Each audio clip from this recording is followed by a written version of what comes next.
Hello and welcome to Randomer Nintendo number 3. Oh. I'm Jason. I'm Angel. What? What was that about?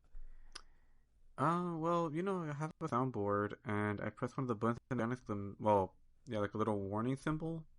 So I was like, that usually never happens. Is this being saved forever? Are you recording? Or is this a fleeting conversation that no one else will ever hear? Oh, no, it's just a statement that I'm pointing out to the general public. Gotcha. Soundboard. I see. Yeah, it's just something weird. But yeah. Speaking of things acting weird, that's good. I was just say, speaking of things acting weird, you may notice there are only 2 voices today. Kevin, unfortunately, at the last second was unable to join us to record, so we're kind of pivoting the episode a little. It's not a normal full Randomer Nintendo. It's the video game energy drink of Randomer Nintendo, so it's a little more focused on video game stuff. It's going to probably be a little shorter, but pack a bit more of a punch. Let's be clear. It's not like it's more focused on video games. Oh, Kevin's gone, so let's actually talk about video games for once. It's like, no. It's more like the only topics that were left behind. The topics that we happen to bring just happen to all be that. Yeah, we've distilled it down in light of it just being the 2 of us, because that's all we had to talk about anyway. But yeah, it's it's gonna be kind of like the Jason and Angel Power Hour from the old Ram Nintendo days, except I don't think we're talking about chocolate bread today, unless you have more chocolate breads you wish to share with the world. Oh man, I haven't even had that chocolate bread in a while. Did you ever figure out what the bread was called, by the way? No. But yeah, so even 2 years later, we still can't help people. I'll run into it eventually.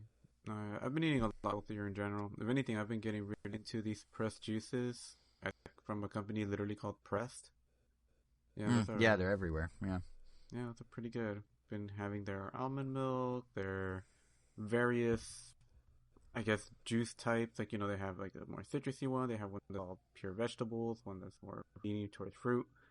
But I live to what sent you? What sent you down this healthy road? Because you used to eat like me. I mean, let me put it this way. Yesterday, I ate breakfast burrito with bacon, avocado, and scrambled eggs, and then Wingstop for dinner. That used to be the way we both ate. You don't do that anymore. What changed? Is it just like new outlook on life? It's been like about 2 months since I started doing this. Definitely since, I don't remember when. No, just in general, just like trying to find ways to make sure that, I feel better throughout the day. Cause I kind of took for granted, like, just how big of an impact food can have, not just on your overall health, but just your overall levels of energy. Mm-hmm. And just haven't really been fueling the way I should be. So I've been trying to, actually get the amount of vegetables I need every day, whether it's by means of a juice, which honestly, it's just so convenient and so good, but it's not the cheapest thing, but I've had ways to swing it. And not to mention just I wouldn't say it was like the biggest concern, but it was also like a thing where it's like, oh, you know what, I definitely like put on some weight just by not doing like as much exercise as I used to, so like also just like doing that. So it's been I'm guilty of too. I used to be really good about walking like a mile and a half, which isn't a lot, but 20-30 minute walk in the neighborhood. I used to do that pretty regularly. Then it got hot out, and that was the end of that. So, yeah. Damn. But you go to like a gym, right? Yeah, I haven't gone to that gym as much recently just because things just felt kind of busy and I've been doing a lot of side stuff. It's not really an excuse because, you can always make time for the gym. But, yeah, I just haven't these couple weeks. Mentally, I just can't really split time like that right now. Just need to finish some side projects first before I feel like I can jump back in. But, I still have been going on, like, almost daily walks. I usually, I'll walk about a mile, during lunch. Just, walk a mile to get some food and then walk a mile back. But also most likely going to get a bike soon as well, just because there's a lot of bike paths around the studio, which is really awesome. So I can, just bike further during lunch, go to some new places. There's a lot of great salad places. I've been getting a lot of salads mainly for lunch or dinner. And just kind of expand on that. if you go towards the ocean, this is super, like, one listener will be like, oh, I appreciate what's about where I'm back here. But if you go towards the ocean from your office into, like, kind of a part of Playa Vista that's over by the beach, there's a place called Playa Provisions that has some pretty good cold salads. So, once you have a bike. It's like probably a 7 to 10 minute drive from your office. Yeah, it's like a 7 to 10 minute drive from where you are, so it's probably like a 20-minute bike ride, 25-minute bike ride, but yeah. Well, someone out there, someone in like Kentucky is listening to this and being like, I know where I'm going when I visit LA. This random salad bar that Jason name dropped. I mean, yeah, I used to do Ring Fit a bit more. That only gives me like 10 minutes to, I guess, just pick up the food, but not even get to eat it, since I'll have to do another 25-minute bike right back. But that depends. Like, if you want to do more exercise during your lunch, you could eat at your desk, I assume, right? Like, once you're back, because some people use their lunch breaks just to go get stuff, and then they bring it back. It depends. It just depends on the day. So yeah. Fair. This is getting really in the weeds for a thing that we're like, yeah, video games. We very quickly went the polar opposite, outdoor exercise. I know, right? But yeah, I'm actually pretty excited about getting a bike again. I haven't had a bike since the Santa Barbara days, and the bike that I did have at Santa Barbara, well, I guess it was like the second bike I had at Santa Barbara, but that one is also like long gone. The streets of like my hometown aren't the most bike friendly, and because like I said, like there's a bunch of nice bike routes like near where I work. Like, it just seemed perfect. And there was, like, a bike shop that's, like, walking distance from my place. I mean, yeah, from work. And I was like, oh, I want to, like, kind of support this, this business. It's been pretty cool. The people are needing I got to learn about the difference between, like, the road bikes, the hybrids, the mountain bikes, like, more exactly about, like, what I would need. And I thought, like, oh, man, like, a minimum, this bike that I think I would get, like, this, like, a $1,200 one. But then, after talking to the guy, or the owner, he was like me like a couple different ones. There was like a $400 one and a $600 one. That he said like, based on like what I described, that's probably the one I'd want to go with, not like the $1,000 one. But there are some things on that one that like I wouldn't really notice or really take advantage of if I'm just gonna be more on the casual side. Because I guess I'd be on that point, like.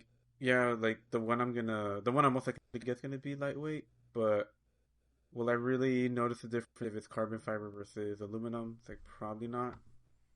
But I'm sure if I got way more into it, that kind of difference would matter. But yeah.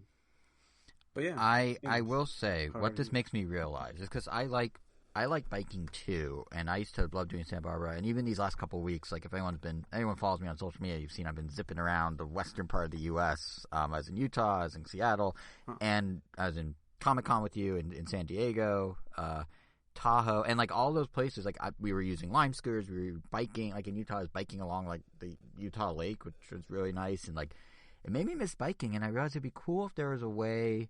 Like, I like using Pikmin Bloom still, believe it or not. I still check it all the time. In fact, I've actually poured in the last, I don't know, since I've been traveling, I poured probably like 10 or 15 bucks into it because I had to keep increasing my storage size for my Pikmin and for my seeds and that sort of thing.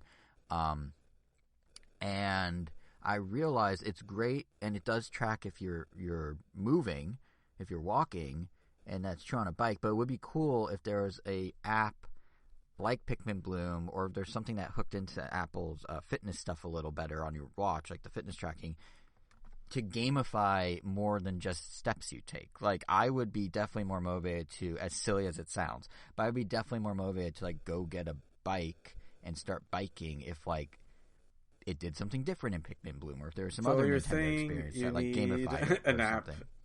You need, like, an app interaction of some sort to get you to a bike? Yeah, a little. Not necessarily to get a bike, but like when I was doing the, how I told you, do more like, exercise. I would walk like a mile and a half in the neighborhood. Pikmin Bloom, I'd always like turn on and be like, time to plant some flowers. Yeah, I like. Well, it's not that I need it. It's like I like the gamification. Like I still enjoyed doing the bike ride. That's how I saw the real life Bidoof that we talked about last Random or Nintendo when I was in Utah. But like, I don't know, like I feel like in situations like there's Pikmin community days once a month, right? And there's actually one today when we're recording, which I'm probably not going to do because of the heat, but like in April, I was just like, you know what? I'm going to do it. I'm going to hit 10,000 steps today just because, like, why not? I'll get a cool little thing. I think Niantic's setting up a booth at Grand Park in L.A. I'll go check that out, and then I'll just do some walking. And I went, and I did it, and I walked 10,000 steps in one day, which outside of when I'm doing these various vacations and walking a lot, that's these days in the work-from-home environment, that's rare for me. And maybe it's sad that this is what it takes, but this is what it takes for me. So it would be cool if, like, they could gamify it in the way they've gamified walking or the way they've gamified just, like, going out in the world, Pokemon Go or something. I don't know what that would look like. Maybe it's just an enhancement to Pikmin Bloom. Maybe it's just they hook into the health data from Apple Bear, like I was saying. But, like, it would be cool if you could sort of, like, I don't know, do some sort of gamification with it that ties back to Nintendo. That'd be fun. I mean, Nintendo already gamifies exercise with Ring Fit, right? So, like, this isn't that far-fetched of an idea. But I don't know if they'll ever do it, but it would be fun. It'd be fun. It would be. But yeah, I mean, I would like to see let's go to Ring Fit, because as much as I would like to get back into it, the fact that it beat it does kind of make it a little tough, even though, you know, it's like, oh, just do it for the exercise, but it's not the same thing. Also doesn't help that, as I had mentioned back in around Nintendo, that, like, I lost all my data, so, like, I already had beaten it, and I have to do it again, so that kind of makes it a little less motivating to do it again, even though it's also kind of like a reset, but, you know, it is what it is right now. Yeah. I mean, it's only a matter of time, I feel like. Like, maybe they'll wait till the next console, but it's sold something like 14 million copies. Like, that game is a huge hit for them. Like, I'd be shocked if they just one and done Ring Fit forever. Oh, but, yeah. You know, time will tell. And they got to keep the Splatoon music person busy, because, I mean, yeah, the music is also great. Yeah, is it the same? You think it's the is. same person that does Splatoon? Oh, it's confirmed? Interesting. Yeah, I don't But yeah, the music is a highlight of Ring Fit for sure. I don't remember where I read or heard of that, but I was like, oh, pretty awesome. Well, you download the soundtracks, so it might be in the MP3 tags. That might be where you saw it. No, because in Ring Fit, it does actually say the name of the composer, but for all the Splatoon ones, they give you, like, those fake ones. So it's like, oh, Turquoise. Oh, right. Or Urchin. Or Pearl Jam or something. But Pearl Jam's a real band, for what it's worth. That's not... That's a real band from Seattle. Or the Eddie Vedder. Aquabats. That's a real something. group. That's also... Okay, now you're doing it intentionally. I see. Okay. Well... Maybe they'll... So you're saying Deep Cut, or whatever the name of the new one is from Splatoon 3, would just be credited Deep Cut? Oh, that's what they're called? I think that's what the new one's called. There's 3 of them now, including a manta ray named Big Man, who just goes, A! To everything, but then in parentheses they translate what his A means. But yeah, there's now 3 of them. Yeah, Big Man I is have by not far seen the best. the direct for that, so I have no idea. Well, we'll get to that, I guess, because that's definitely something to talk about in this. Like I was already sold on the game drink when it was announced, so. Which is fun because I'm kind of feeling the opposite about it, but you know what I have been into though, because I've been feeling kind of the opposite about. I'm still gonna get Splatoon 3, don't get me wrong, but what I've been like really into these past couple weeks, I've been putting a lot of time into the new second wave of the Mario Kart 8 Booster Course Pass. Have you had a chance to try them yet? Any of the tracks? No, that is something I have really wanted to play, but just haven't had time. Well, let me preface it a little free for time you. I've put Not into every Tales of Zia, but I'll talk about it once I beat it. Yeah, I was about to say, wait, what? You're playing another Tales? When did this happen? Tales. They did take forever. There's always a Tales being played. I mean, these are year-long multi-year projects for you, huh? Getting through Tales. Only because we go along such of times without playing them, but yeah. Right. Well, yeah, I'd be curious to hear what you think of that once you actually sink your teeth into it more. But yeah, in terms of Mario Kart, let me preface it for you that not every track is going to be a 10 out of 10. Like, just don't go in expecting all greatness. But I do think I say the Wave 1. Doing... You definitely get that from that. Right. Well, no, but that's the thing. I think Nintendo's doing a good job now of really finding tracks that, for the most part, offer something a bit more unique, even if small. Like one of the new tracks, which you'll see, is Super Circuit's Snowland. And this is the one track where Iron Boxes actually kind of shimmy down the course with you. So that's something that, it's minor, but it, stands out against the other tracks. So you've got, like, Kalmari Desert, which it's now like the version that's in Mario Kart Tour on mobile. So now instead of just racing through the desert 3 laps, they have you race through the train track portion for a lap, which is kind of like a fun riff on the traffic-packed courses that already exist in the game, except now you're dodging this one big train instead of all these little cars or whatever. Mushroom Gorge is in there. That's pretty much one-to-one with the Wii version, so that means the big old bouncy mushrooms to traverse. Waluigi Pinball's in there, which is one of my all-time favorite tracks. That has some incredible theming and looks really good on an OLED screen. So, like, there's a lot of things that, like, little tiny things that just kind of stand out within the tracks that make them kind of a little more than Wave 1 just being like, well, here's a dump of tracks. And then you've got the real newcomers, too, right? Like, in the truest sense, the newest of the new is Sky High Sundae, which... Neat.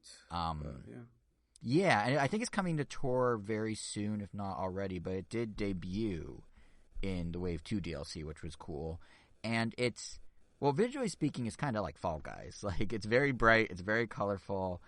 In this case, it's dessert-themed. There's actually been this weird, I don't know, between Sky High Sundae and Kirby's Dream Buffet, I feel like Nintendo's on this real thematic kick of late. But track design-wise, I guess fair warning for you to go into it. I don't... Like, visually, it's... I'm going to make the pun, I'm going to do it. Visually, it's a treat. Ha, ha, ha. Ha. But no, but the detail. Thank you. I'm so glad we have a soundboard now for Random Nintendo. That was perfect. But yeah, no, like literally, like the detail and like the dessert theming of the structures you pass. There's a ice cream cone helicopter flying around. Like it's really excellent attention to detail. But as a track, it's kind of basic. Like it's really just an oval.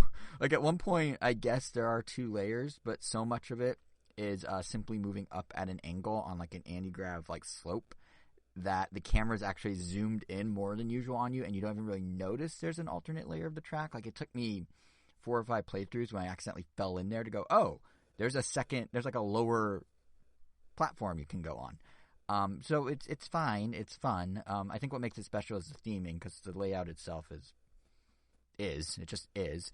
But honestly, I'm more into, and the ones I think are the highlights as you start to go check them out, Angel, I think are the not quite as new tracks from Mario Kart Tour. New York Minute and Sydney Sprint. I think it's Sprint. I keep on calling it Sydney Spirit, but that's not the name. Which are basically new tracks, as far as I'm concerned. Yeah, as far as we're concerned, because we don't play Tour, they're new tracks. They have normal controls for the first time. They don't have the gotcha system. They're basically new tracks.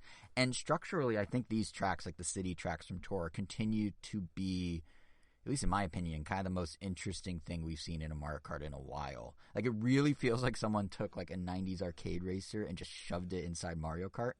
I think in part because of, like, kind of the real-world landmarks and theming. It's not like a cruising game or a rush game. But we've also... we're also kind of used to, up to this point, Mario Kart only having courses that are full 3 laps, or like one continuous track with 3 lap breakpoints, for lack of a better term. And the Tour tracks do this kind of cool thing where they interweave all the laps, right? So like each will take you a different route, but they all use the same sort of areas and crisscross one another. So for me, it's been interesting to see how that idea has sort of evolved. In Wave 1, you could see it in how Paris felt a bit simpler than Tokyo. And now here in Wave 2, we're getting ports of the very first city track, which was New York, and then a much later one in Sydney. And the contrast is kind of wild. Like the difference in complexity and overlaying and interweaving between the two is, I wouldn't say night and day, but very notable. Like New York is certainly simpler. It's a lot of just like now make a right turn instead of a left turn, and those turns all seem to be in a pretty bare bones looking Central Park. But with Sydney, you're going down a road dodging obstacles, and then surprise, when you like go the other way a lap later, suddenly those obstacles are actually jumps, and you're weaving from driving on one side of the Opera House in Sydney to being on the shoreline to next cutting across the two, like for the third lap. Like it's really well mapped out, and it's super fun as a result and feels really dynamic. So you think they really liked Australia, but whoever designed the New York one kind of phoned it in? Well, that's the thing. I don't know if they phoned it in, because I think the some of the fun of them is the references to the cities, right? And even in New York Minute and its simplicity, like being able to recognize, oh, I just hang glided into the lobby of Rockefeller Center and all the toads are dressed just like the security guards dressed there. like, because they kind of have a weird, like, old-fashioned uniform, like, that does add something to it. So I think the, like, attention to detail is something to give Nintendo credit for with these city tracks, regardless of the layout. It's just as they continue to toy with this idea of crisscrossing the paths, they just got more and more elaborate. But the detail's there. I mean, there was one thing in the Sydney track, like I think it's the third lap, you leave the Opera House and you're kind of going along this yellow brick stone wall, curved wall thing. Spitting image of what it actually looks like in Sydney. Like, they really, like, got the details down. So yeah, I think it's not they don't like New York. It's just they were, I think, getting more comfortable with getting more crazy with interweaving the tracks, which left me very happy. Like, the whole package, I'm very happy with the Mario Kart DLC. It's, you know, it's straight and to the point. They added more of what people love and a couple, you know, little additional track mechanics for good measure. It's good stuff. But I think it's also partially contributed, the Mario Kart DLC, to what how do I even word this? I feel like I've been having some sort of low-key existential crisis. Nintendo's giving me like a low-key existential crisis over what I want out of my video games, if that makes sense, which it doesn't. But there's been like 3 major things Nintendo did since we last recorded, right? Like 4 if you count the news that Kirby Dream Buffet comes out on the 17th, which I'm very excited about, but did not give me an existential crisis. But there was a sequence of like 3 major events. You kind of already touched on one. And they kind of are leaving my head a little scrambled. So there's the launch of the Mario Kart DLC. That was the first, and that seems very straightforward, one-to-one, expectation to reality, you know. 16 new tracks, part of an existing $25 DLC purchase, or your Switch Online subscription. It makes sense, yeah, like, okay. But then came the Pokemon Presents with new Scarlet and Violet details, and then the Splatoon 3 Direct you mentioned you didn't watch. And what's tripping me up is how I reacted to each of those compared to each other and compared to Mario Kart. So first, if you don't mind me just talking through them here with you, first, the big news out of the Pokemon Presents was those Scarlet and Violet details, namely Fido, a dog made of bread, excellent pun, D-O-U-G-H, great stuff, Nintendo. No, but more seriously, there was news that you get the 2 legendaries up front now, and they serve as all-terrain vehicles for you to kind of explore the open world. And there's this new battle mechanic in the form of the terrestrial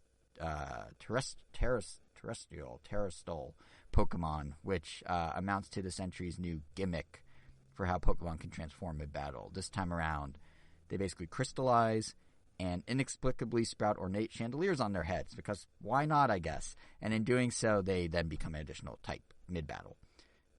Before we go further, Angel, or does it replace yes. the type?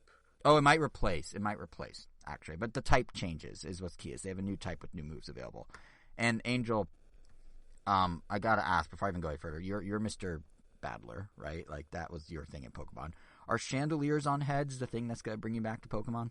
Is this interesting, captivating, gimmicky? No, Where do you I kind also of fall did not on this? watch this direct either. Oh, well, they're straight up, like, they look like they fell through some sort of ornate chandelier store. Like, I don't know how better to describe it. Like, they're yeah. But it does change their type or add a type. I will double check that right now, actually. Huh. But yeah, I mean, I'm still on the fence if I'm gonna get this one, just because I was already interested, wanted to play Sword and Shield, but I just never got around to it. And this is kind of starting to feel like the same thing. Like, I'm interested in playing it, but I just honestly don't even know if I'm gonna have time to dedicate to this kind of level of game, especially with, you know, like I had mentioned, with Tails and other stuff. So maybe eventually, hopefully before the DLC drops, whenever that is. But yeah, we'll have to see. So here's your answer, by the way. It changes their type. As a practical example, this is coming from some website. I don't know what website, but here's a practical example. Consider the dragon flying Pokemon Dragonite. If Dragonite has a water Terra type and terrestrializes, as the technical term, it becomes a pure water type Pokemon. It loses its STAB for dragon and flying moves, but gains STAB for water moves. It also gains extra damage for its water moves. So there you go. That's what we'll do. So they're literally outright changing the Pokemon on the fly by putting chandeliers on their heads. Huh. That's how similar or different is that to, like... How is similar or that? different is that to something like Mega Evolutions, though? I Because those mean, also did a type change, right? It's kind of the same, isn't it? well, they had a type change, but I mean, it wasn't controlled. Like, I mean, Pinsir was gained flying, and that was it. The implication Oh, here so it's sounds like you could make Pinsir a water type or a dragon type or a rock type or whatever crown you happen to have. Which or the it's Mega crowns. Evolutions 2.0. So it's like different. It's just like because like some people or some Pokemon that have like a 4-time weakness to something can suddenly protect themselves from like one of those critical moves. Like if you have an ice, well, I guess what would be a good one? I think it's ice and dark. It's like quadruple weakness to rock. I mean to fighting. So I guess if they use the crown, they could make themselves like a normal type. Suddenly, oh wait, no, that's still to fighting. They make themselves a ghost type. And here's the Suddenly, thing I don't suddenly know for they're sure. immune suddenly they're immune to fighting. So if your opponent was throwing Before out you go, a fighting type move, then bam, they're suddenly in trouble.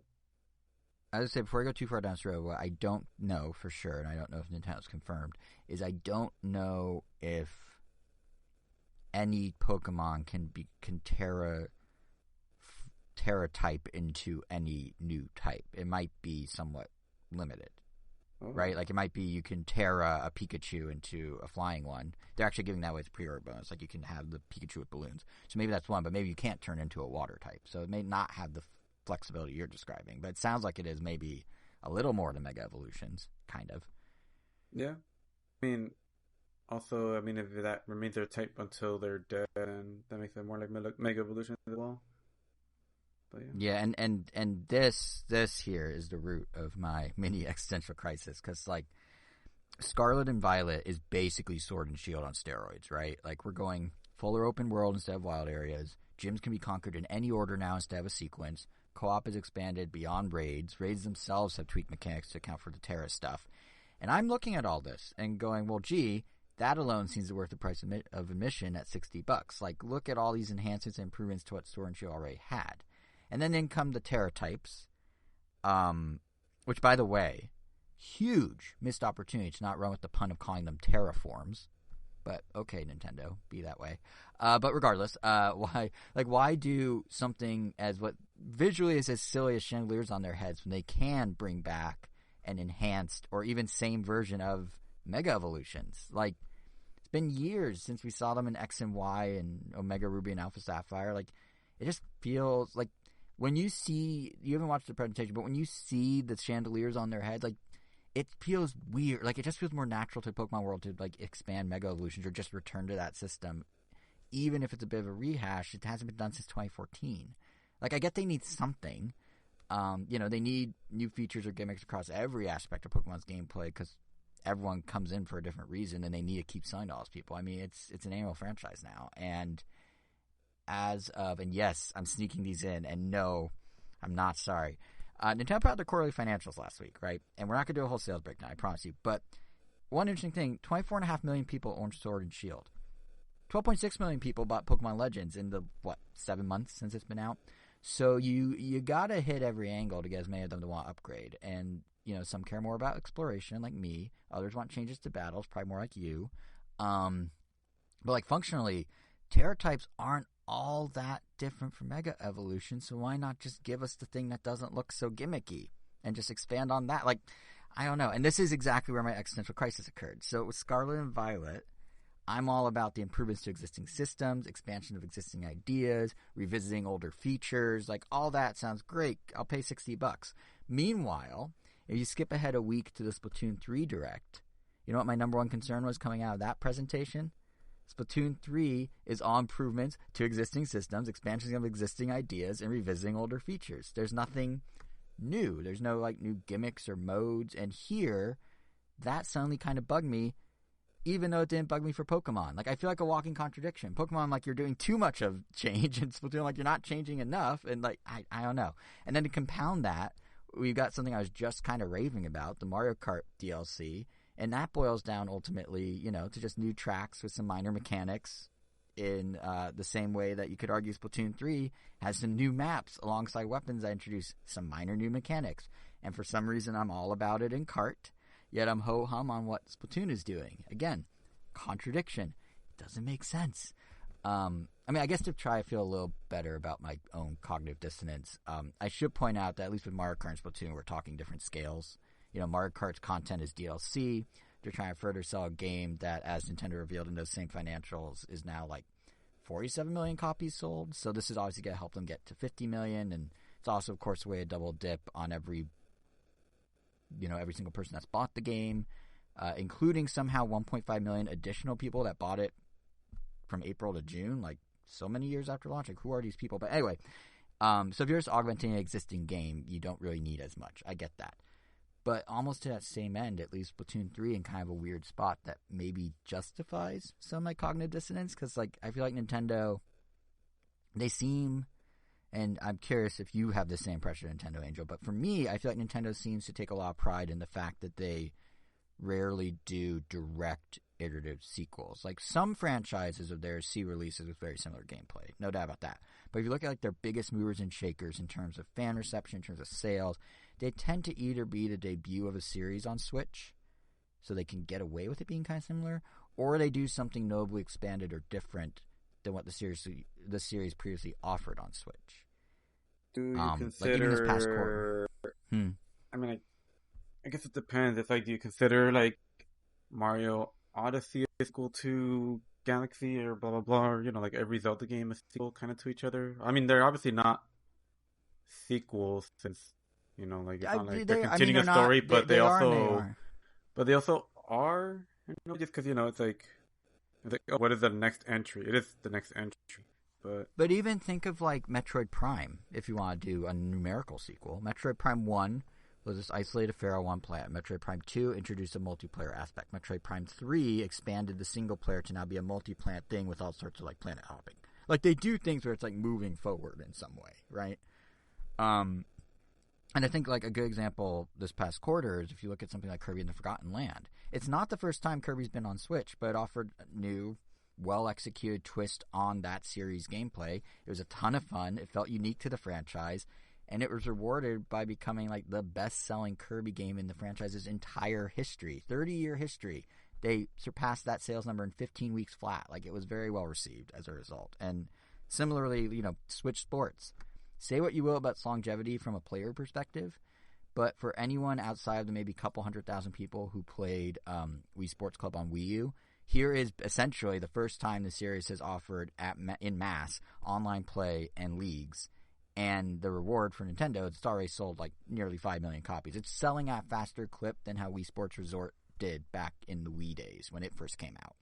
So the thing I'm tripping up on here, what's puzzling me about Splatoon, is that 3, for me, feels so similar gameplay-wise to 2. It feels very iterative. It's what it feels like Splatoon 2 was to Splatoon 1, maybe more so because Splatoon 2 introduced Salmon Run. There's no equivalent to Salmon Run here. Like, there's that cool, I know you didn't see the presentation, but they have this fun little mini game where it's like one-on-one card battles. It's sort of like you place cards to do like a turf war with like card shapes or something. And that looks fun, but that's not a Salmon Run. That's not a real mode. That's a little side thing. You know, 2 had more what a slap in the face to all of them. They're so hard on that mode. What? No, it looks great. It looks super real mode. Oh, well, you know what? Well, come on. If you're saying, "Hey, friends, let's do a ranked battle," I mean, well, I didn't. Let's jump to a new ranked battle of. Oh, wait, we can't because it's a one-on-one card battle. Like, it's not the same scale, is what I mean, as Salmon Run. I mean, when I saw I didn't see the direct, but I saw images of that said card battle. And I was like, man, it actually feels like big and robust. Like, I would say this holds my weight as even their turf war. This is like. You think so? No. I can't tell how serious or facetious you're being. Yeah, it's like, no. I mean, again, it looks cool. They have 150 cards you can use. Like, there's a lot of thought put into it and a lot of care put into it. But it feels to me like them enhancing the old, like, rhythm minigame into something a little more. But it's still kind of a side thing. And that rhythm minigame, by the way, isn't back. So this is its replacement, if you think about it. But yeah, like, my point was, like, when Splatoon 2, at least I don't think it's back. They haven't confirmed. But when Splatoon 2 came out, like, it had more. And it was the first time on Switch, so it also got that bump. And now Splatoon 3 just feels like it's missing some. I mean, don't get me wrong. I'm still looking forward to Splatoon 3. I'm sure Game Night Crew will revive itself to play it. And there's absolutely still the opportunity for it to do well for Nintendo like just sales wise, like, you know, the Switch install base is so much bigger now. That could definitely help. Like, think about how like Forgotten Land was working off now 111 million Switch owners compared to Star Allies coming out when there was like low double-digit millions of Switch owners. So obviously Splatoon has a bigger crowd to work with, but it's just kind of a bummer that in the 5 years it took Splatoon 3 to materialize, especially after the initial Splatlands teaser made it look like such a big shakeup. It doesn't seem to be evolving as quickly as a notoriously slow as molasses series like Pokemon. And that just, like, messed with me. Because one of them, I'm like, it's too much. The other one, I'm like, it's not enough. And that's basically where my head has been at. And I feel like talking to you as I've been, like, laying on a couch at, like, a Nintendo therapy session, and you've been my video game psychiatrist, hearing me ramble out my thoughts. So thank you, Angel. But, yeah, that's kind of just where I sort of landed. And I realize you're allowed to have different expectations for different games. I think just the 3 in a row of Nintendo going boom, boom, boom, with seemingly equal footing major releases, maybe not the DLC, but, you know, I was just surprised at how differently I reacted to them. But I guess it's based on each series' individual path to get here. But you seem more amped about Splatoon 3. I mean, like you said, you didn't even watch the presentation. So are you just looking forward to the mechanic tweaks, the quality of life improvements? Like, because there's a lot of quality of life, a lot of cool world building and customization options. There's just no new ranked mode, no new pillar, so to speak. But maybe you feel you don't need one? Yeah, I mean, I would still be playing Splatoon 2 if we were all still like as much into it or had the time. So, frankly, I'm just like, just give me more of the same. Just give me more of that. And this is more of that. It sounds like just different stages, new weapons. It's like, all right, that's perfect. Just all I need. There's some cool customization stuff. I don't know how many people are going to leverage it, but there's this interesting thing called the locker, where you can basically set up a locker of keepsakes. So now you can customize your character. You can customize like a space for them, and then you can go into the locker room and view like the last like 20 or some odd lockers of the people you've recently played, which is kind of cool. So like now you can buy like accessories basically for your Inkling or Octoling. Like they showed like you could buy skateboards and other stuff. That was kind of neat. And the person who sells them, I thought this was a great nod. I don't know how many people noticed this. It took me a second to connect the dots, but the character who sells them is named Harmony, and she grabs the items off the shelf using one of the old Nintendo Ultra Hand toys from the 70s. So that's a nice little Easter egg for the diehards out there. But yeah, I mean, okay, so that's me ranting about Nintendo stuff. What have you been up to? What have you been gaming on? What have you been playing? When I do have some time, like I said, I've been playing a lot of Tales of Xillia. Happy that I'm finally making some real progress. Getting towards the end, I was really hoping to just finish this game and finally be able to unplug the PS3. But because I know my brother, I mean, I do too, we want to play all the Tales games. But I kind of kept the fact that Xillia has a sequel on the PS3.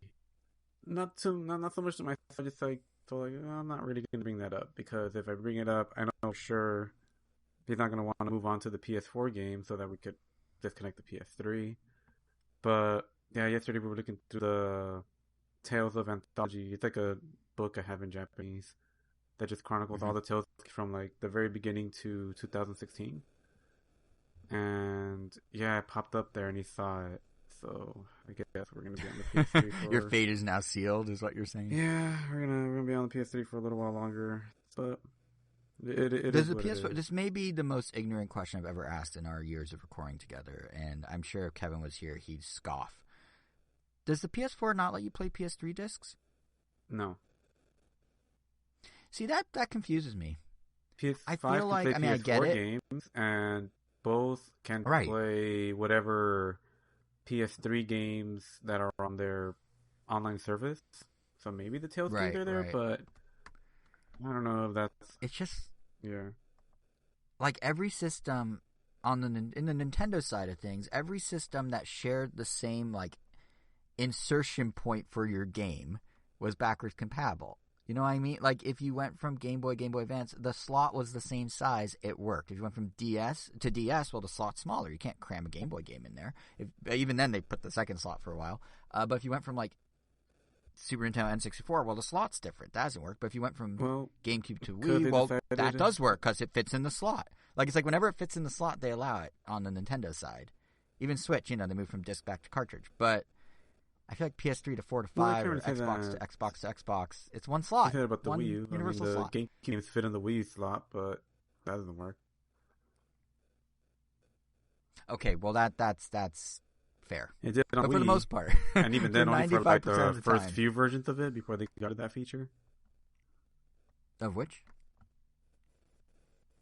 Of which one? But yeah, I digress. I will say though, for I already forgot what I was Wait, talking about. which one were you saying? Wait, which one were you saying? They removed the feature on. I didn't The catch Wii. that. Oh yeah. That's true. But then, yeah. Okay. So Nintendo had weird exceptions to the rule, but it seems like PlayStation's rule is the other way around. I mean, But anyway, yeah. we were digressing. Yeah, the PS3 was the only one that's in that weird situation because they had their console with, I believe it was the cell processor. It was built like a very specific way, and Yeah, they kind of like dug their own grave. They screwed. In that sense. They screwed themselves over with the 9 cores of the cell processor or whatever their buzz was. They tried to make the cell processor their own blast processing from the Genesis days, and it just did not work which in the same way. Unfortunately makes some games that I do really want to revisit tougher to get, but at least I was lucky enough that Fall of Cybertron, probably my favorite PS3 game, or at least one of them, is still available on Amazon, and it'll give you a download code for Steam. So I've been revisiting that, and damn, that game still holds up really well visually and just gameplay wise. Like, it just feels like the perfect Transformers game. Oh my god, that game is so great. Was that the one you played in college, where like it was like kind of open area combat sort of, and you could transform on the fly? People and you're, like, compared driving to around Gears of War. It was very Gears of War. Right. Okay. Yeah. So it was combat. Yeah, I remember. That was fun. I think I played it a couple times in college with you.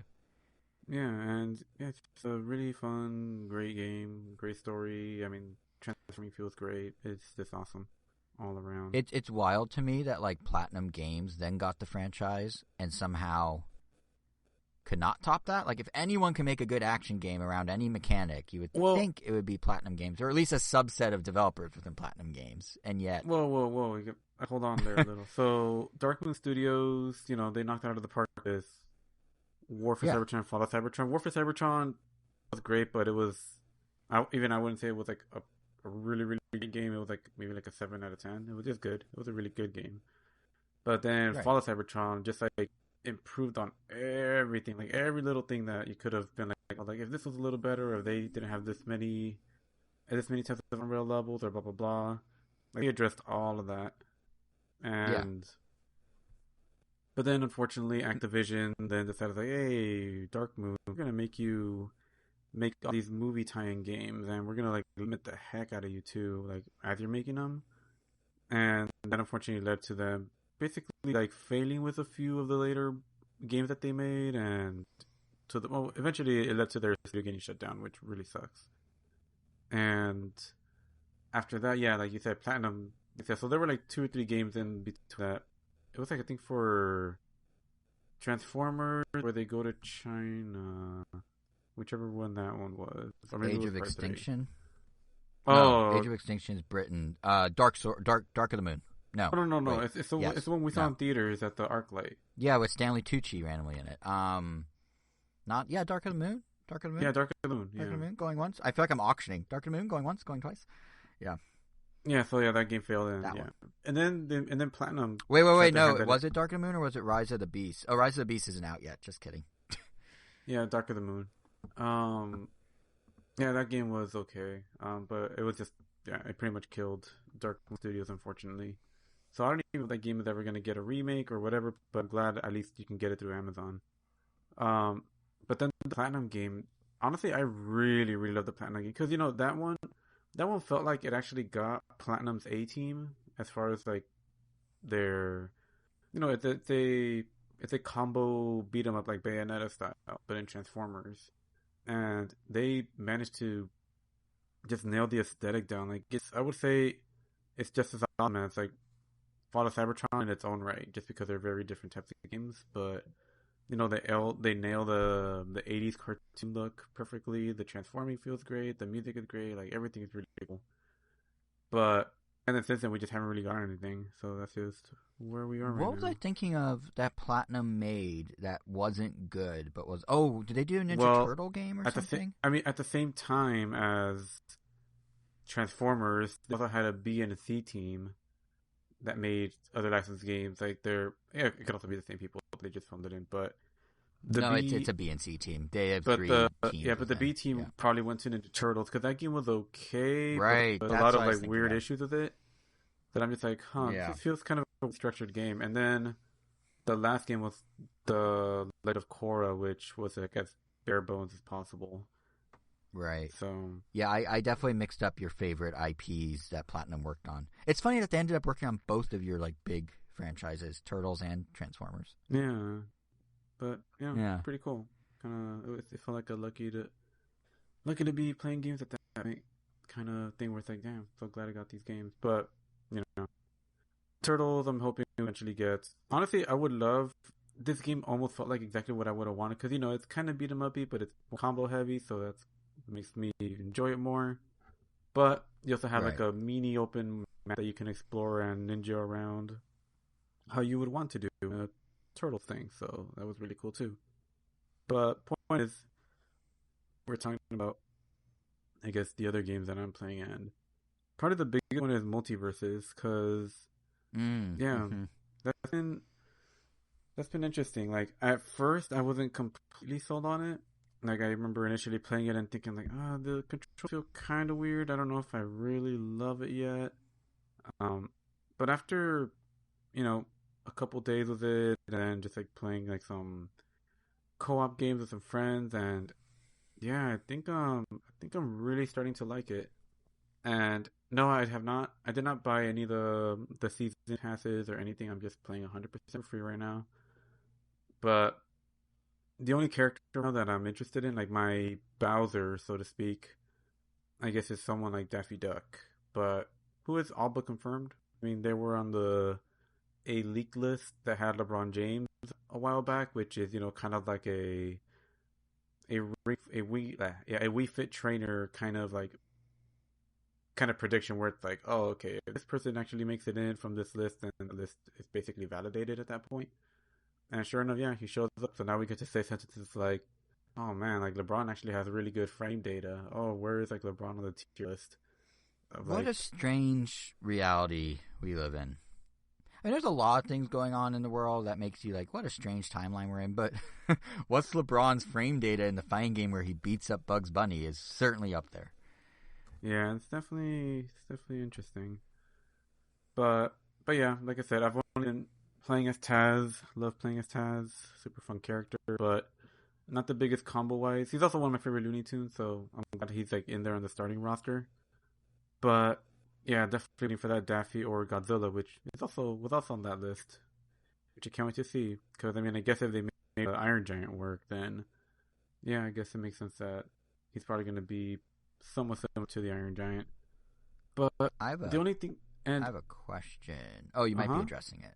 So I'll let you talk. You might address but what yeah, I I'm was about gonna to say ask. like unlike Nickelodeon, like the thing that they nailed from the very beginning is like not just all the characters having voices, but just like how much banter there is between like characters that's relevant to them. That something that like not even Smash Brothers has. That's like the one that like obviously I love like the heck out of Smash Brothers, but compared to something like PlayStation All Stars, I would say that PlayStation All Stars and Multiverses does a better job of making it feel like the characters are actually crossing over with each other.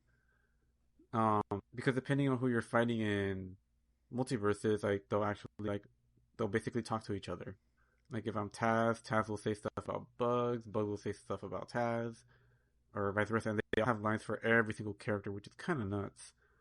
And yeah, that's like what I'm really liking about. And in PlayStation All Stars, you had all the stages that you'll have one that starts in like Hades from God of War 3, but then it transitions to Patapon, or you have Loco Roco that transitions to Metal Gear, and the music also transitions as well. So it feels like, damn, like they're really mixing these worlds. But in Smash Brothers, you never get any of that.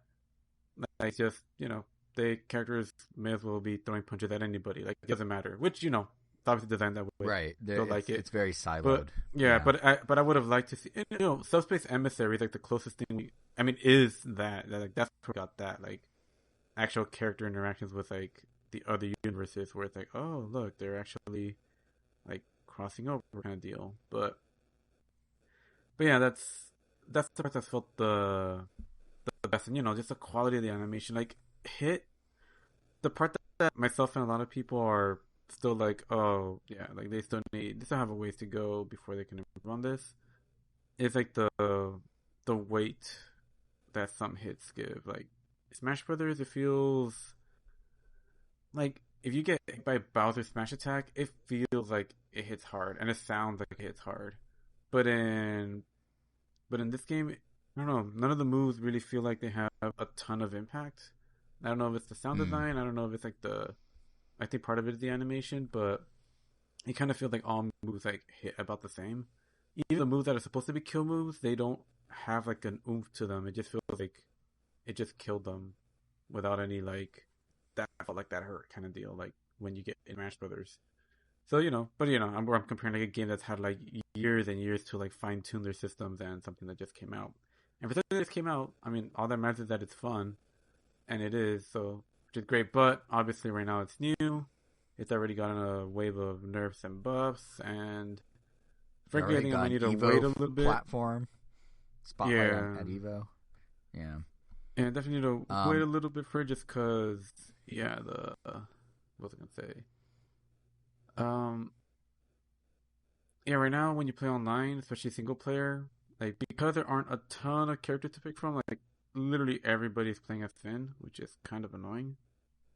It's like it just gets tiring, just like fighting the same character over and over and Right. over again. I imagine, especially with the banter being what it is, that just hearing the same lines over and over and over Yeah, would so get to you.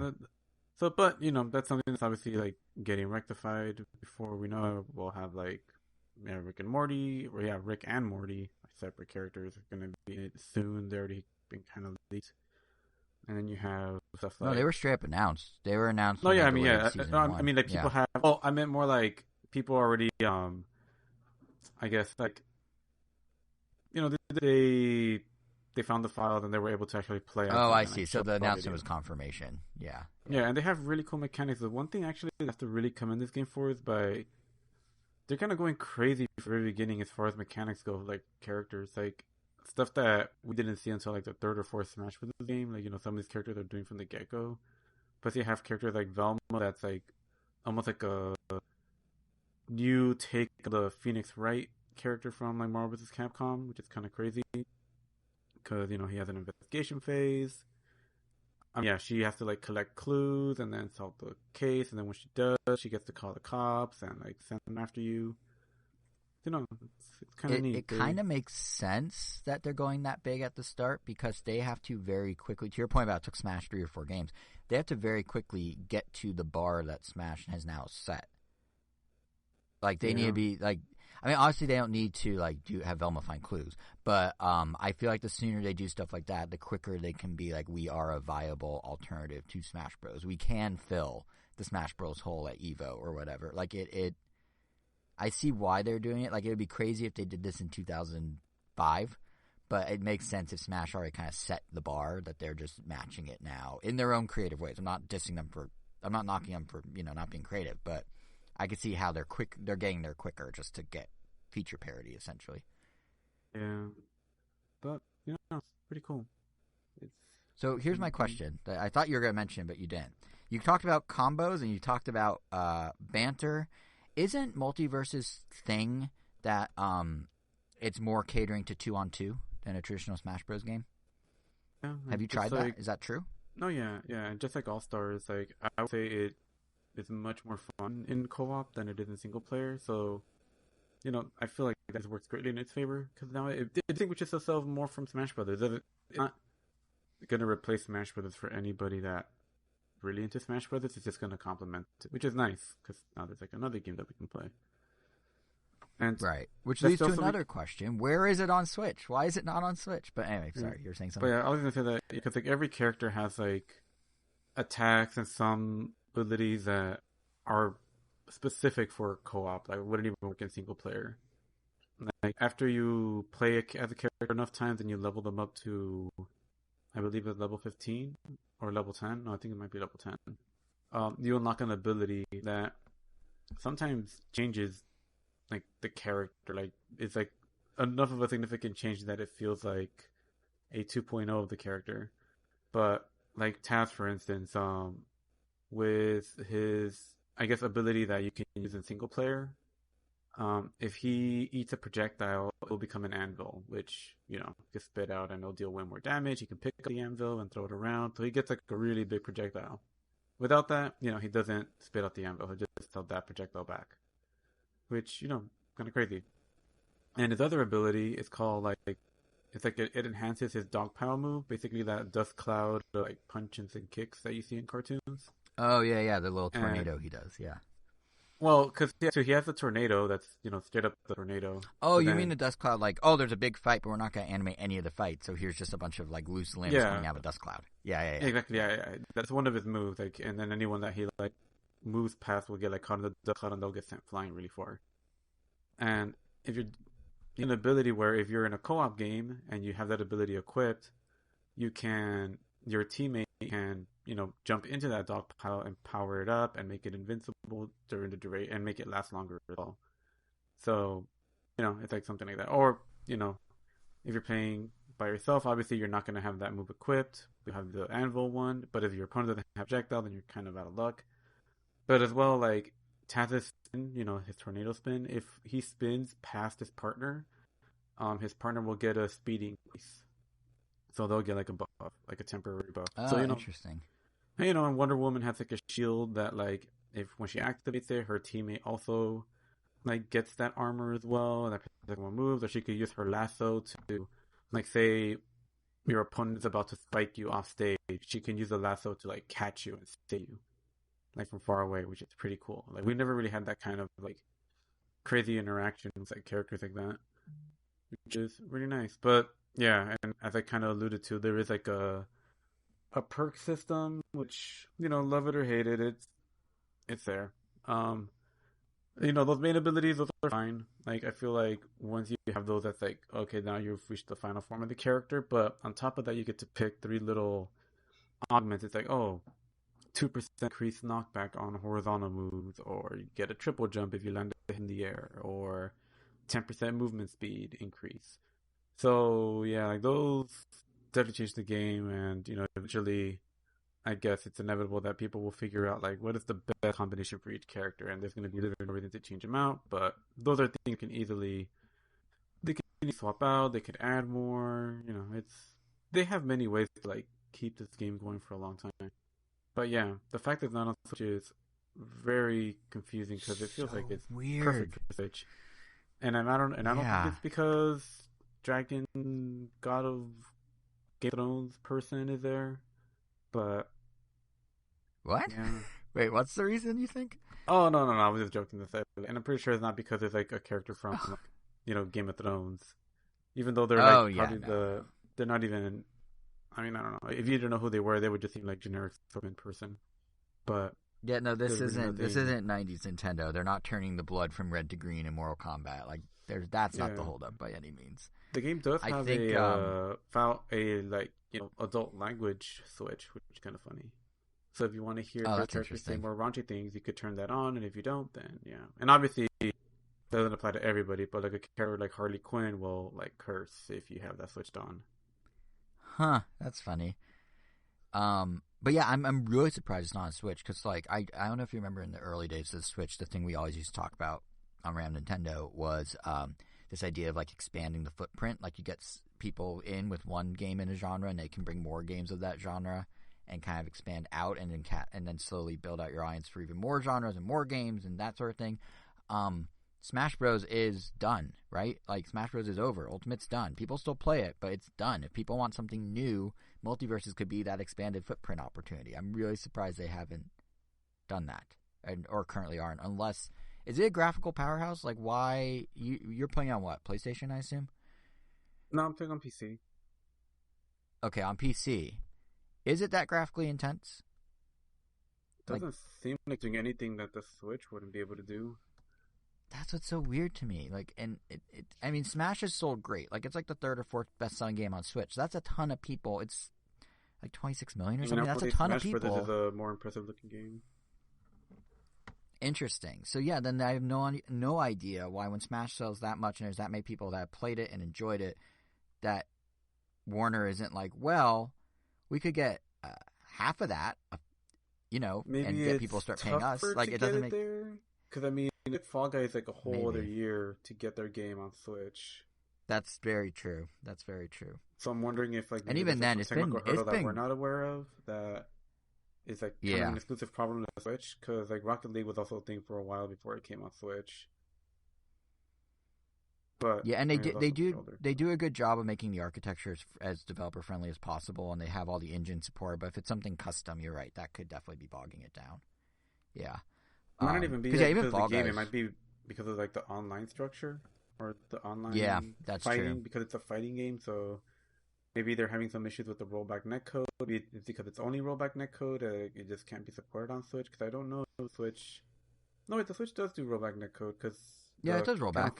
You're not forced to use, and you're not forced to use Switch Online. But there could be if you're free to play, you could do whatever you want. You could have voice chat in your game for all Nintendo cares. Like, they really are super like laissez-faire now about it. But yeah, it could be a technical thing. It could also be, honestly, Warner may have looked at the market and gone, well, on Switch there is some satiated demand with Smash, even though there's, I think, a ripe opportunity for them to sort of double back to those people. But on Xbox and PlayStation, there is nothing like Smash. So let's put it there. I mean, there's Brawlhalla, I guess. But maybe they're like, oh, well, let's start where Smash isn't, and if it's successful, we can always then bring it to Switch. Switch owners, for better or worse, are used to waiting for games. So, Yeah, there's plenty of stuff. It would be fun. But yeah, I mean, if you do have a PC or any way to play it, it's worth checking out. But I think it's going to come down to, like, if there's a character you really like, like Taz is what's keeping me playing it right now. And obviously when Daffy comes out, well, that's only like 80% of it. The other 20% is like how the game feels, and it did grow on me, and I am having a lot of fun with it, and I could see myself just sticking with it, just like Fall Guys said. Like, those two are definitely like part of my normal rotation now. Just got that Eggman costume as well, by the way. That thing is amazing. Yeah. So what do you think of the Sonic event? I was playing that the last couple nights. I don't know how to describe this. I feel like the Fall Guys Sonic event was the Sonic cycle epitomized a little. Like, it's such a tribute to Sonic. They did Sonic, like, on paper it sounded awesome. In practice, it took a while to click with me. Like, it wasn't fun initially. It got better. Like the ring collection thing. But, like, initially it's just like, it's so up to luck with where the rings, when exactly the rings will spawn. Like, you can kind of guesstimate, but kind of not, and it depends on where you get spawned at the beginning, if you get an early lead or not. Like, it's so, I don't know. Like, Fall Guys is really good to me because you are kind of in control of your, I was saying this when we were talking about Fall Guys in the last round of Nintendo, like the last formal round of Nintendo. Like, it's online, it's competitive, but you have your own full agency over how you perform. And I feel like the ring mode sort of does away with that, and it's up to every factor but you to win. Did you get that vibe? I guess not, because I was playing it yesterday with some friends, and we found that, like, all right, they spawn like at this interval, so like, we just made our way to the highest level and just spaced ourselves like a good amount further, and then you just run in circles, and we just got all the rings pretty easily. Yeah, no, I can every single time get to the final match. Every time. And I played probably about 2.5 hours, 3 hours of the event. I can do it every single time. In the final match, if I'm not spawned near the bumper that gives you all the rings initially, that gets you up top quickly, it's basically a lost cause. I've noticed. For me. Maybe it's my skill level as well, but I feel like there's more dependent on the environment than in the rest of Fall Guys, and that's weird to me. I mean, it kind of goes for any of those, like, where you have to, like, you're, like, in one little arena, and you have to, like, jump through the rings before someone else does. I mean, I'm not the biggest. I feel like a lot of those are like survival. It's more about how well you can jump through the rings versus how quickly someone else jumps through the rings. Or like the final challenge where like the floor falls out. It's like, okay, well, how well can you balance on the highest level even as things whittle down? Usually it's your own slippage that causes you to lose, not all the honeycombs going away before you get a chance to get to them. So I don't know. I clearly I liked it enough because I played it for 2.5 hours, and you Are you on unlock your everything in the Prime? free tier in 30 minutes. But so I played for 2 hours just to play, but it definitely was like this is not 100% what it could be. I feel like it was close. Like I feel like a race mode in Fall Guys. Like if they just had you run forward like a Sonic Dash type of thing, like the mobile game, like that almost feels like it'd be a better fit in a way than this ring collection. But the theming of it's great. I like the pattern you unlock. I like the shoes you unlock. I wish there's a way to unlock the costumes with just kudos or crowns and not money. But overall, like visually, it's great. It's just the gameplay. I don't know. Something about it just was like this isn't quite the pinnacle of Fall Guys of what it could be, in my opinion. So have you gotten a crown in that game yet? Nope.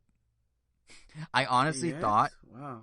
Well, I stopped playing for a little bit. So I played for like a week straight, and then I took a break, and then I jumped back in with the Sonic event. And I honestly thought Sonic would be where I would get the crown because it's only 3 rounds. It's only half the crowd. I got really good at being within the first 3 people in the first round to always get the most coins. I got really good at being within the top 50% to get the coins needed for the second round. I cannot for the life of me get that third round.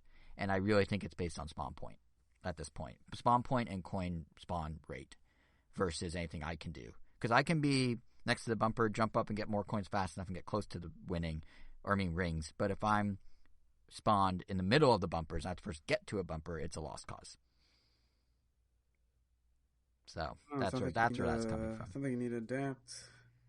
It has to be a strategy. Probably, because people clearly are winning at it. Yeah, so we'll see. I might try and play. It would be funny if I play it today, and then by the time this episode's out, I'm already on Twitter like, I won! I'm a winner! I'm the best player! I have all the skills! But as of now, I'm blaming the game, I'll not give myself. You, it's not one of my favorite mode types. For sure. Yeah. I really do think a race, like I was saying, I think a race would have been stronger if they did a race version. But still fun. I mean, can't complain. It's free to play, like you were saying. You know, still part of a rotation of free to play stuff. So it's only for this weekend too. So it's not like they're married to this format. So but what I do think it does, in all honesty, is I think it opens the door for a lot of really cool future collaborations. Because up to this point, correct me if I'm wrong, Fall Guys has mostly been costumes and aesthetic stuff. But if they start dipping into like gameplay modes and new like weekend events and stuff that are themed around other IPs, that could be really fun. So I'm curious to see what doors this opens more than anything else at this point. Yeah, give us more of this. Be cool. Yeah, exactly. But I guess on the opposite what else? end, I guess something that I'm not playing, and I think it's the same for you as well, is the Playdate. I think we should finally just like talk about this thing just to the coffin, so to speak. I think you have a bit more of a visceral negative reaction than I do, but so the Playdate. Should we, for those who don't know, if they somehow missed it because it was announced 2 years ago and then just kind of quietly got released. The Playdate is by Panic. They are the publisher of Untitled Goose Game and Mac organizational software. And they decided to make some video game hardware, their own video game platform. And they made this quirky little yellow box called the Playdate. It is a portable. It has a crank that is basically an analog control input. And it is a throwback to simpler times. So you're getting a dot matrix, although very high quality, black and white, not backlit screen. And it's this little tiny, I don't know, how big would you say the Playdate is? It's like, not postage stamp small, but like 2.5 inches? It's small. Sure, yeah. In diameter or length? Because, one of those. Okay, there you go, guys. It's 2.5 inches in a direction of your choosing. But yeah, and it's 2.5 by 2.5. It's not a perfect square, but it's close. Yeah, it's really close. And this device, the other hook, isn't just that it has a crank to play your games, but they did this really kind of interesting approach where every week you get your Playdate when you get it, and then every Monday for 12 straight weeks after you activate your device, 2 games show up. It's always the same sequence for everyone, but they do it in a season. So there's season 1, which includes 24 games that comes with your purchase price of the Playdate, which is, oh man, I bought it so long ago. Do you remember the MSRP? Is it 200, 179, something like that? 179, yeah. 179. Yeah, I just looked Or it no, up. Yeah, 160. 179. One of those two. 179. Yeah. 179. I just looked it up. Yeah. So for 179, you get this device. You get 24 guaranteed games. Every Monday they show up. A little purple light is on the power button telling you they're there, and it's flashing. You turn on the device. You unwrap them with a little fanfare. It's very Nintendo-y. The whole thing is very Nintendo-y in presentation and style. But then you also have, unlike Nintendo, the ability to sideload wherever you want onto it. So there's a whole thriving community on Reddit of people making their own games. You could go like some of those various indie game platforms, like what's one of them called? Is it itch.io or something like that? Anyway, you can buy them for $1, $5 for free, whatever. There's always other games you can download. But ultimately, it's this little digital only 2x2, 2.5 by 2.5 crank based, black and white screened, dedicated gaming device. I think that's a good summary of kind of what you get, what you're paying for at 180. So but you said you're not using it very much, right? Yeah, and it's not even like to its detriment. Like the funny thing is that it's exactly what I was expecting it to be. It's great. It's exactly as advertised. It's quirky. Some of the games are fun. It's some of the games are a little hit and miss, but I wouldn't say any are I wouldn't say any of them are terrible. So, some are just more appealing than others, or it just depends on the genre. So the ones that may actually be someone's favorite. They're just very different. I will say, if I can interject super quick, the only one that had me really scratching my head is one of them. And we're not going to spoil. Some of the fun of it is you don't know what games you get. You get that little Monday surprise where it unwraps the game for you. So we're not going to say much about the games. But I will say one of them is a music editing software that's kind of like SimTunes, if anyone played that in the 90s, but a little less oomph. And I don't know. The screen itself is 1.5 inches. So I'm not sure who's editing music on 1.5 inch screen with just 2 buttons and a crank and a D-pad.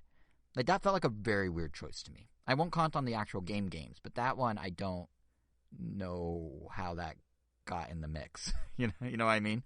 Like, it has no actual gameplay. It's just a music editing suite. Like, it's neat, but it's like it feels out of place. But anyway, sorry, you were saying?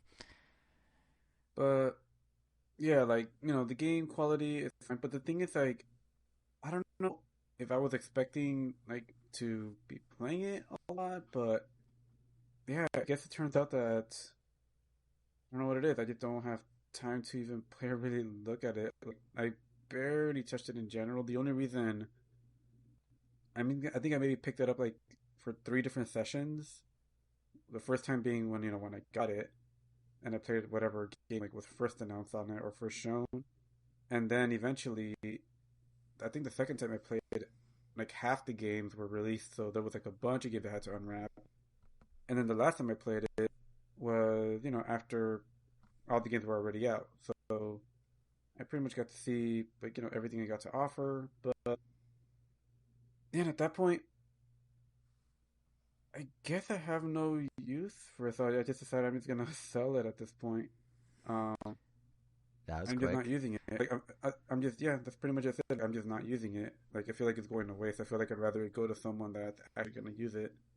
And I'm not even going to sell it for way above MSRP. I know some people are almost doubling it. At this point, I feel like I'll get my money back and just kind of go from there. If anything, I'm more looking forward to jumping back on the 3DS because I've been buying some Japanese DS and 3DS games. So I feel like that's actually going to get way more use than it was getting, unfortunately. But, it is what it is.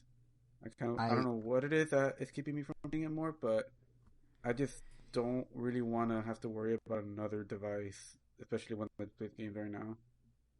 Even though it seemed like a super awesome idea at the time. It still is. I think conceptually it's a really cool idea, and there is some fun, and you get a little surprise every week. And I think partly what may have gotten, because I haven't played a lot either, for different reasons I'll get to, but I think what may have helped both of us, and I think this was detrimental to them overall, they originally were going to have the season be synced up with everyone. So you get your Playdate, you wait a week or two, and then everyone gets the same games every week. Everyone.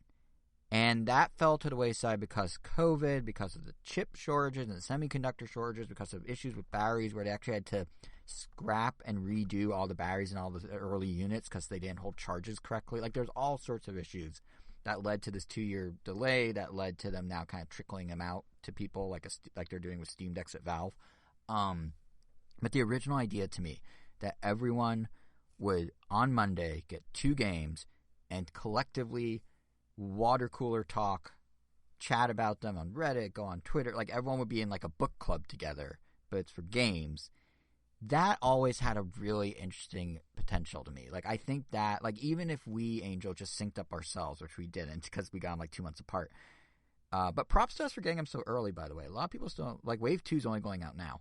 But, like, if you sync up with someone and then you had, like, a book club approach, or, like, you know, after everyone watches, like, an episode of television, they talk about it, you know, like, right now I know, like, Better Call Saul has been getting a lot of attention online with its final episodes and things like that. Like, if there's that structure in place, wait, the show ended? It's possible, it's ending in like any week now. Yeah. Oh wow! I actually just started watching it. Oh well, good timing.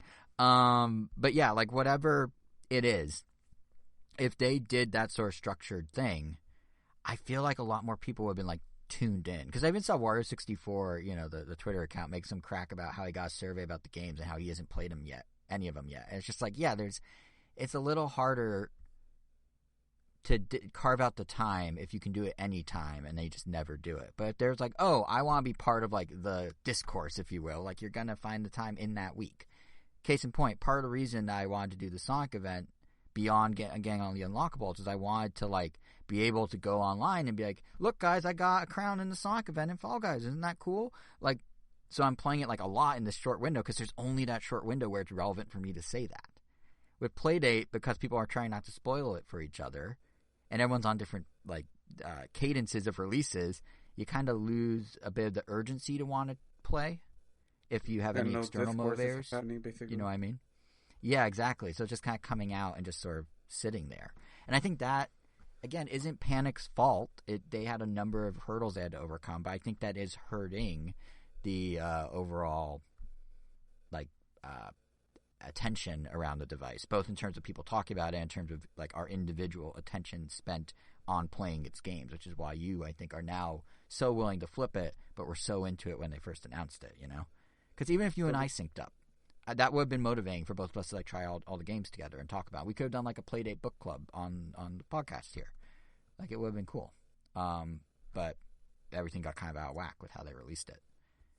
Yeah. So, yeah, the thing and the thing that kind of, I want to say sucks about it, but kind of sucks. Yeah, see, and that's a lot easier to just be into because it has such a big library of existing games, and yeah, they're adding a game here and there. Like I think they're adding space. Yeah, I'm getting it if I could play my Japanese rhythm too. Right. What's the Space Wars? From the very first video game, they are porting it to Analog Pocket, and it'll be included in the OS for Analog Pocket, which is really cool. And they're doing this whole crazy library thing where you put in any cartridge, and it'll tell you about the game, like some like built-in Wikipedia. Like, there's super cool stuff they're doing with that, but that doesn't have the hurdles of like Playdate because you don't need to sync up with people. It's just like, do you like retro gaming? Here's some stuff to further enhance your retro gaming. Easy peasy. But what sucks about the Playdate situation is the device itself is so neat. Like, so much love and care went into it. The crank feels very good. It has like Nintendo-like personality. You know, you hit the lock screen, like it opens an eye and looks at you. You hit the lock button. I mean, you hit the lock button 2 times, it fully awakens. Like, there's just all these little things that you could tell Panic really spent a lot of time honing, and it was a pure passion project, and it shines through in every way.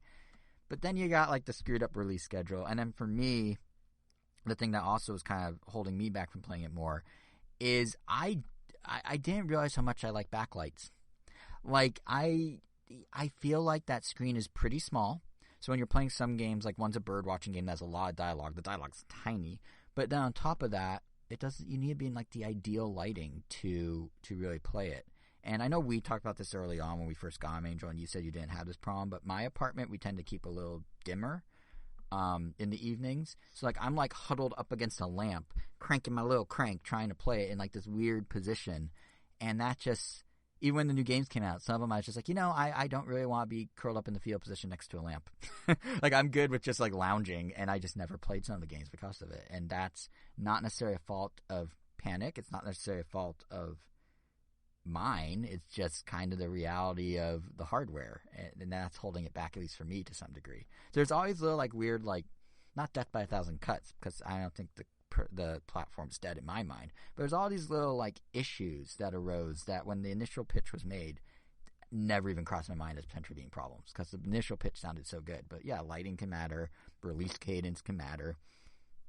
And as a result, I feel like I'm not maximizing my time with the Playdate, even though it's such nice hardware and is so much love and care put into it. So I'm at a weird crossroads about it, basically. I'm not going to sell it like you, but it's a weird...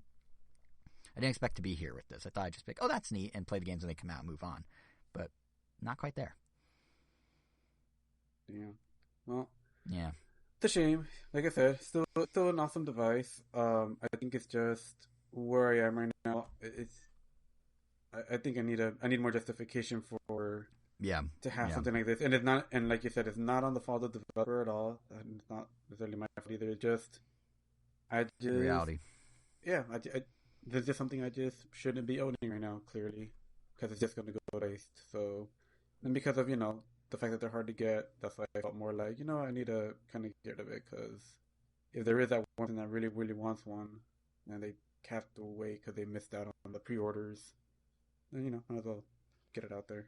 Help them out. But, yeah. I will say, anyone who gets one, not only do you get a cool little console that's a very eye-catching shade of yellow, the USB charging cord it comes with is the same shade of yellow, and I did not expect that, and it's a minor thing, but it's neat. Like, it's very yellow. Everything's very yellow. It's very nice and yellow. Yellow. Yes. Just gonna keep saying the word yellow. Is there anything else we wanted to talk about? I think that was that it? No, I think that pretty much set up. And yeah, I thought it was going to be shorter, but it ended up being usual. Full. About. Yeah. Yeah. But we still miss Kevin and look forward to his return in Randomer Nintendo 4. I felt his miss. Yes. Yeah, his presence was definitely missed. His presence was missed. And to make sure you don't miss when he returns in a grand fashion around Randomer Nintendo 4, you can follow us on Twitter at Ram Nintendo for updates on when that episode's coming. Should be in 2 weeks, as usual. You can subscribe to us on your favorite podcast app, so when it does arrive, you don't have to even seek it out. It just sort of dumps itself on you. So to do that, you can find us on Apple Podcasts, Spotify, TuneIn, Stitcher, Amazon Music, iHeartRadio. Our YouTube channel is RamNintendo.com. Individually, we're on Twitter. I'm JSR7, Angels Wero, WEIRO_O. And even though he's not here, let's tell you how to find Kevin, KVN Gomi. So I think with that, housekeeping's done. That means all that's left is the final word, and the only person left to say it would be you, Angel. Yeah, check out MultiVersus.